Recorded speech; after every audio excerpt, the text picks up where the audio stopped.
In today's video, we're going to review another Jiabaile product, but it is not a drift car. It's a little crawler. All right, so what we have here is the Jiabaile 3601. That's the Jeep. The 3602 is the monster truck back there. I did not get the monster truck despite kind of wanting it because I saw another review where they said the monster truck was kind of slow for a monster truck and then it made a better crawler. So I went for a Jeep because that is obviously just a little bit more crawler-esque. All right, so here's the little crawler itself. It is very much a two-door Jeep looking unlicensed body. I don't think anybody would mistake it for anything else. It has functioning taillights, it's got functioning headlights. It used to have a spare tire here, but I removed it for aesthetic purposes and hopefully for a little bit of a performance boost while climbing. Overall, I think it looks pretty good. I think the body is pretty on brand for Jiabaile. I think they do a good job with like their unlicensed sort of look-alike bodies. They're pretty nice. They look pretty good. Under here, where all the meat and potatoes is, it is very much a little crawler. So we have a straight axle in the front. We have a straight axle in the rear. We have links all around. The servo is mounted on the axle. You even have metal chassis rails here. It's very much so built like an RC crawler would be, which I think is pretty darn cool. No surprises when it comes to the radio. This is the standard Jiabaile radio. You have your on and off here for your lights. You have your on and off here for power. You have your speed controls, and you can turn on your hazards.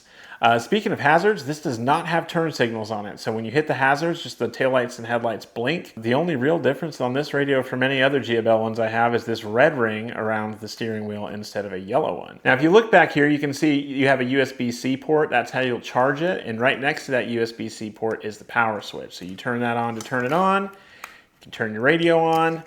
And there you go. You have headlights. And yeah, you can turn them on and off right here. And you can do your hazards right here. So we'll run it around here and we'll see what we can do with it. High speed, low speed. Look how slow that goes. That's really impressive for something this small. You wouldn't expect these little ESCs to do that so well. As far as travel goes, we can get 1 micro B battery, 2 micro B batteries worth of travel. Anything further than that, and you start lifting other wheels and tires off of the ground. And now we'll try to channel our inner cape crawlers here and see just how much of a hill this little guy can climb. I'm guessing that it gets about 45 degrees or so.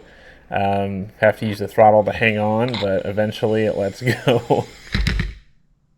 All right, now for some real world testing. This is the kind of running that I expect that this little guy is gonna be most useful for. So we're definitely starting here on the desk with just some DIY obstacle course kind of things. It's not that hard to get it hung up, but sometimes when it does get through stuff, it's pretty impressive, honestly, especially for how little it is. And then I just made this with stuff that was sitting around me, so it's relatively easy to get a little course going. Here, I was kind of determined to try to get up here, but eventually I had to enlist some help and build a little bit more of a ramp there.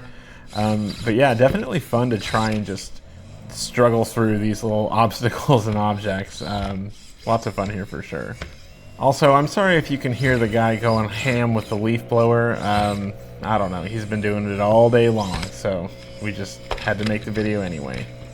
Outside was an interesting experience, I will say. It looks really cool out here. I love the way the video looks of it kind of just mowing through this grass and, you know, taking on this slight backyard area of mine. What's cool is like just some like spots in my backyard can almost act as trails just because of how small it is. It does get through kind of an impressive bit of stuff outside. Like it's not for this, but it definitely gets through a pretty impressive bit of stuff. Here is actually where we get a little bit of stuff caught up in the transmission. Clearing that out and we're all good again. This is sort of like a tougher area that I wanted to set up. And it kind of went through it just fine. Honestly, not pictured was a lot of the struggles trying to get it through this. It wasn't a first time deal, but we did get through there, which is nice. And you know, the little guy, I mean, it's just a little guy, like I've been saying, so it does get hung up on stuff, but realistically, if you have some just kind of dirty ground, like, it's kind of fun to run it around on that type of stuff. All right, so after running this for a little bit, I do think I have a couple of quick PSAs I need to bring to everybody's attention. One thing is the little wheel nuts on here tend to loosen up after a while. You want to probably put some thread lock or something like that in there because these are not lock nuts on the wheels. Another PSA is do not turn the wheels over. So what that means right there is don't be twisting these and, you know, running the motor over like that, because what's going to happen is you're actually going to strip those little gears in there.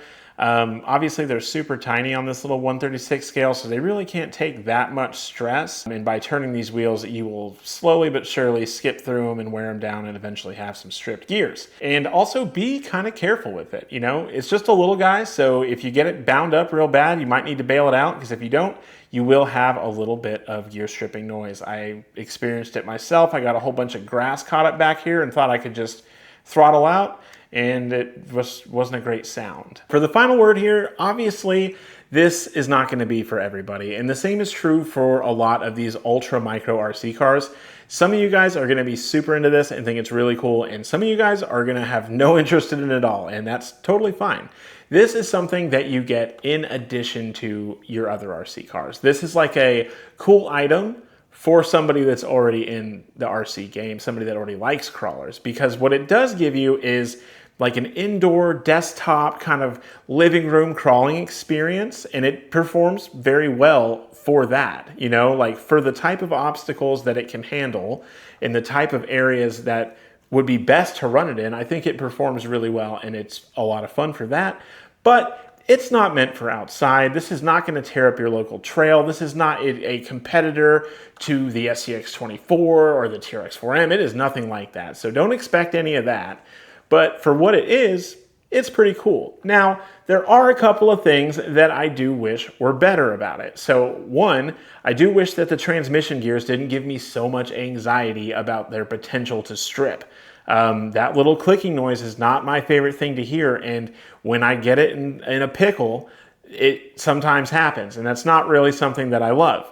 And I do kind of like to get my little crawlers and pickles. So I do wish that the transmission gears were a little bit stronger and a little bit less anxiety inducing. However, it is comforting to know that you can get replacement parts for this, which is great. Another thing that I really wish is that they either used lock nuts or included some spare wheel nuts and included a tool to remove them with. You get a little screwdriver with this guy, but they don't give you anything to take these wheel nuts off with, and I think that's a big miss because they are going to loosen up and you do need to tighten them, and it's kind of hard to find a tool that's going to fit in there and get that done for you. So there are my little couple of gripes, but outside of that, honestly, I do think it's cool. I think it's a high performer, and I think if you're looking for something like this, I can recommend it. So if you are looking for something like this, I'll have a link down in the description with a coupon code like the other Banggood stuff.